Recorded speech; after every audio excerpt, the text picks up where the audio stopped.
En el capítulo 34, Rodari habla de las historias tabú. Esas historias que él personalmente considera que son historias que hay que contarles a los niños, pero que muchos tienen sus reparos, fruncirán la nariz delante de ellas, dice él. Estas historias son un intento de discutir con el niño sobre temas que le interesan íntimamente, pero que la educación tradicional relega, en general, al rincón de las cosas de las que no está bien hablar. Sus funciones corporales, su curiosidad sexual. Doy por supuesto que la definición como tabú es polémica y que yo apelo a la transgresión del tabú. Entonces, estas cosas de las que no se puede hablar, que generan algún repelús en algunas de ellas, están abordadas por muchos escritores en sus cuentos, que también se les ha dado por esto de transgredir el tabú. Sí, bueno, ¿por qué hay cosas de las que no se puede hablar? Adriana ahora nos va a dar un ejemplo de eso.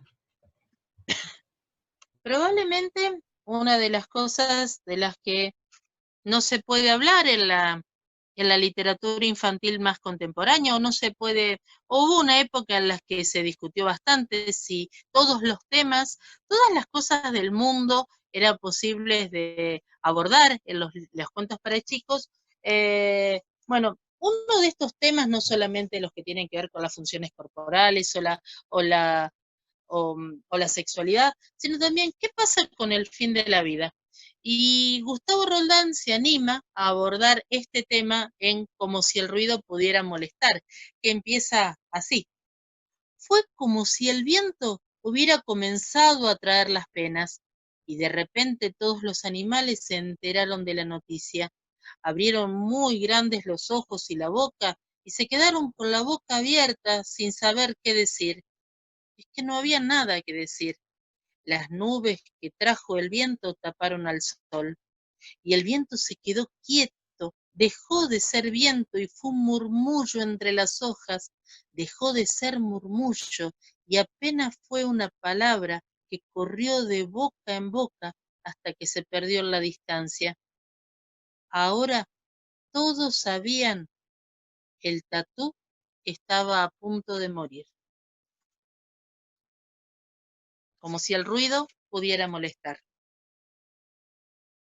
También sabemos que hay historias tabúes a veces abordadas por estos autores, por estos mismos autores abordadas para grandes. En un libro que se llama Circulen, Caballeros Circulen, hay varios de estos ejemplos en los que Javier Villafañe pone el dedito en la llaga en algunas cositas que políticamente incorrectas no se deberían decir en reuniones de grandes tampoco. Y arma una reunión, por ejemplo, entre cena de camaradería se llama. Y empieza así, como para que se queden con las ganas, ¿no? Todos los años, desde el primer aniversario de su muerte, ella murió el 23 de julio de 1932, que en paz descanse, se reunían a comer los Combágines.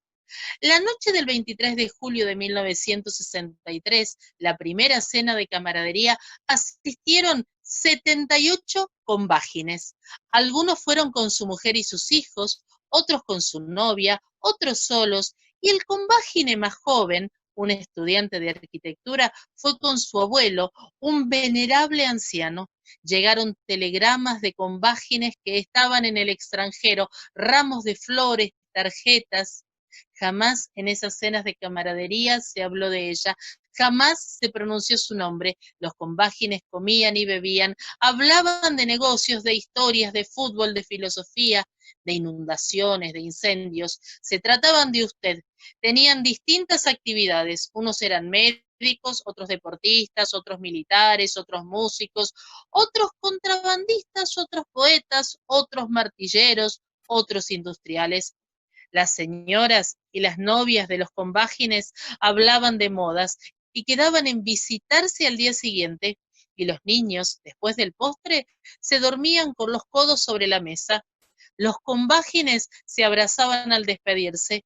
Las señoras y las novias de los convágines se besaban en las mejillas. Hasta el año que viene, hasta el año que viene. En la cena de camaradería del 23 de julio de 1939, el abuelo del convágine más joven, el venerable anciano, dijo al despedirse: lamento no poder decir hasta el año que viene, porque tengo los días contados. Pronto vendrá mi nieto. Y los años pasaron como pasan las casas desde la desde la ventanilla de un tren, como pasa el agua por debajo de un puente. El 23 de julio de 1963 fueron 3 convágines a la cena de camaradería y se despidieron. Hasta el año que viene. El 23 de julio de 1964 fueron 2 convágines a la cena de camaradería y se despidieron. Hasta el año que viene. El 23 de julio de 1965 fue un solo convágine a la cena de camaradería. Comió. Los mozos lo ayudaron a levantarse, se apoyó en un bastón, le temblaba la copa en la mano y brindó. No pudo decir una sola palabra. En este libro de Javier Villafañe, que se llama Circulen, caballero, circulen.